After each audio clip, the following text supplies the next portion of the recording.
সাধারণত বিভিন্ন স্থানে দেখা যায় হচ্ছে যখন আগুন ধরে আমরা খবর পাচ্ছি না, যেমন বিভিন্ন মার্কেট সাধারণত রাতবেলা বন্ধ থাকে।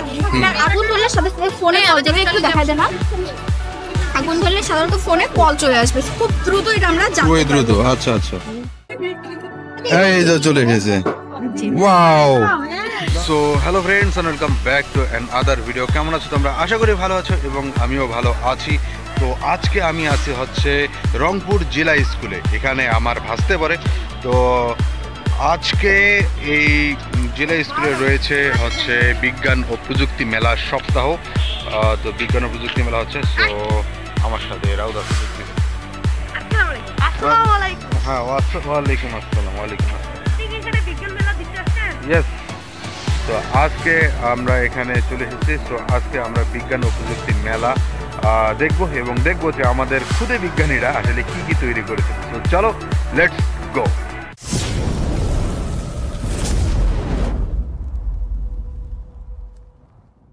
সো গাইস, এটি হচ্ছে জেলা স্কুলে প্রবেশ করার পথ এবং আমরা এখান থেকে যদি যাই দেন এখানে তোমরা দেখতে পাচ্ছ জেলা পর্যায়ে ৫ম জাতীয় বিজ্ঞান ও প্রযুক্তি সপ্তাহ এবং বিজ্ঞান মেলা ২০২৪।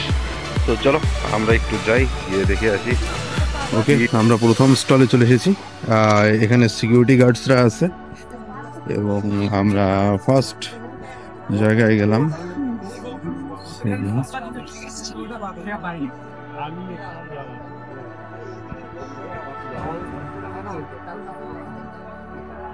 এখানে এটা কি মানে একটা শহর নাকি? জি না, এখানে আমরা হচ্ছে একটি প্রজেক্ট উপস্থাপন করতেছি। সেটা হচ্ছে আমাদের প্রজেক্টের নাম হচ্ছে আওয়ার ডেভেলপমেন্ট। এখানে আমরা একটি শহরের মধ্যে কি কি হচ্ছে উন্নয়ন করা দরকার তার মধ্যে কিছু করে দেখিয়েছি। আচ্ছা, উন্নয়নগুলো হচ্ছে ফার্স্ট অফ অল আমাদের হচ্ছে বৈশ্বিক উষ্ণায়নের কারণে অনেক জায়গায় তাপমাত্রা বেড়ে যাচ্ছে। তো এটার মূল কারণ হচ্ছে কার্বন ডাই অক্সাইড। এই কার্বন ডাই অক্সাইডকে আমরা গ্রহণযোগ্য পদ্ধতিতে আনার চেষ্টা করেছি। এর জন্য আমাদের প্রয়োজন, সাধারণত কার্বন ডাই অক্সাইড উৎপন্ন বেশি হয় কলকারখানা, বিভিন্ন ফ্যাক্টরি, এখান থেকে। এখান থেকে আমরা কার্বন ডাই অক্সাইড এনে এই চেম্বারে জমা করছি। এই চেম্বারে যখন জমা করছি তখন আমরা 31.1 ডিগ্রি সেলসিয়াস এবং চাপ 73 অ্যাটমসফিয়ার প্রয়োগ করছি। এর ফলে কার্বন ডাই অক্সাইড আমাদের হচ্ছে তরলে রূপান্তরিত হবে। তরলে রূপান্তরিত হওয়ার পর আমরা এটাকে এই চেম্বারে নিয়ে আসবো। কিন্তু এখানে তো শুধু কার্বন ডাই অক্সাইড গ্যাস চাইনি, অন্যান্য গ্যাসও গেছিল। সেই গ্যাসগুলো যখন আমরা হচ্ছে ওখানে থাকবে, সেখান থেকে যেহেতু গ্যাস হালকা তাই এইখানে চলে আসবে। তো এখন এটাকে আমরা বিক্রয়ের জন্য উপযোগী, কিন্তু আমরা কার কাছে বিক্রয় করব?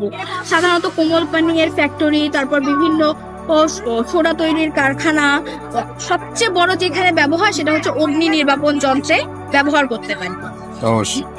এটার জন্য কিন্তু তারা তো অলরেডি তারা তো অলরেডি একজনের কাছ থেকে কিনতেছে। আমার কাছ থেকে কেন কিনবে? কারণ আমার এখানে কস্টিং অনেক কম। সাধারণত কার্বন ডাই অক্সাইডের ৫ লিটারের দাম ৩,২০০ টাকা। আমার এখানে ৫ লিটারের দাম আমার এখানে পড়বে হচ্ছে ১,০০০ থেকে ১,২০০ টাকা। আর আমরা যদি 100% প্রফিটেও বিক্রি করি তখন আমাদের হচ্ছে থাকবে ২৪০০ টাকায়, যদি বিক্রি করি ১২০০ টাকা লাভ ৫ লিটারে অলরেডি। আর এটাতে ঘন্টায় ১৩০০ লিটার পাওয়া সম্ভব। Wow, thank you explain. এখানে আমাদের হচ্ছে আরেকটা রেখেছি, আমাদের দেখা যায় বর্জ্য ব্যবস্থাপনা অনেক খারাপ, অনেক স্থানে আবর্জনা পড়ে থাকে। তো সেটা হয় দুই ধরনের, একটা হচ্ছে জৈব আর একটা মানে একটা পচনশীল, একটা অপচনশীল। যেটা পচনশীল সেটা পচে আমরা বায়োগ্যাস তৈরি করতে পারি, আর সেটাতে আমরা দেখাইনি, যেটা অনেক আগে আবিষ্কৃত হয়ে গেছে। এখন আমরা অপচনশীলটাকে নিয়ে কাজ করতেছি। সাধারণত অপচনশীলটা হয় টিন আর প্লাস্টিক। প্লাস্টিকটা সাধারণত আমাদের জন্য ক্ষতিকর, অনেক বেশি ক্ষতিকর। ৩৫০ বছর যেহেতু এটা পচতে সময় লাগে, তাই আমরা এটাকে এনে এখানে জমা করেছি। জমা করার পর এখানে আমরা এটাকে গলাবো। গলানোর জন্য প্রচুর তাপ প্রয়োজন। এই তাপ প্রয়োগ করার পর আমরা এখানে যখন তাপ প্রয়োগ করতেছি সাধারণত আগুন লাগিয়ে এটা করবো। আগুন লাগলে প্রচুর তাপ উৎপন্ন হবে, ফলে এখানে যে সোলারটা আছে এখান থেকে বিদ্যুৎ উৎপাদন হবে।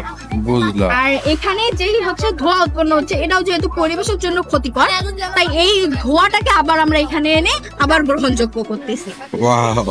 তারপর আমাদের দেখা যায় বিভিন্ন স্থানে দেখা যায় বিদ্যুৎ চুরির ব্যাপারটা লক্ষ্য হচ্ছে। এই বিদ্যুৎ চুরিটা সাধারণত হয় শীতকালে বেশি ব্যাডমিন্টন খেলার ক্ষেত্রে।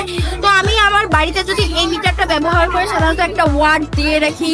সাধারণত আমার বাড়িতে যদি 2000 ওয়াট ব্যবহার হয়, আমি 4000 ওয়াট দিয়ে রাখলাম। এর বেশি যদি ব্যবহার হয়, সাধারণত এই মিটারটা বন্ধ হয়ে যাবে, পুরো বিল্ডিং এর ইলেকট্রিসিটি কানেকশন অফ হয়ে যাবে। তাহলে আমরা কানেকশন চেক করলেই বুঝতে পারবো যে কোথা থেকে বিদ্যুৎটা আসলে চুরি হচ্ছে বা হচ্ছে লিক হচ্ছে, সেটা বুঝতে পারবো। এরপর আমাদের যেটা আছে সেটা হচ্ছে ফায়ার। সাধারণত বিভিন্ন স্থানে দেখা যায় হচ্ছে যখন আগুন ধরে আমরা খবর পাচ্ছি না, যেমন বিভিন্ন মার্কেট সাধারণত রাতের বন্ধ থাকে। আগুন ধরলে সাথে সাথে ফোনে একটু দেখা যায় না, আগুন ধরলে সাধারণত ফোনে কল চলে আসবে খুব দ্রুত, এটা আমরা দ্রুত। আচ্ছা আচ্ছা। যার ফলে আমাদের হচ্ছে ফায়ার সার্ভিস খুব দ্রুত আসতে পারবে এবং হচ্ছে এখানে চলে আসবে।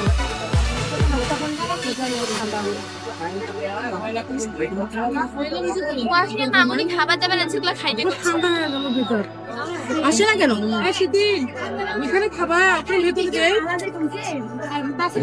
চলে আসছে নাকি? মেসেজ চলে আসছে, কল ডেঞ্জারাস মিউজিক। ওকে,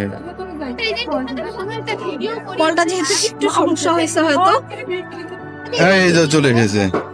ওয়াও, দারুন। এরপর আছে আমাদের হচ্ছে পানি সংরক্ষণ ব্যবস্থা। বর্তমানে আমাদের পানির লেভেল অনেক নিচে নেমে যাচ্ছে, এটা ক্ষতিকর ব্যবস্থা। তাই আমাদের দেখা যায় বৃষ্টির সময় আমাদের অনেক পরিমাণ হচ্ছে পানি আমাদের ছাদে পড়ে।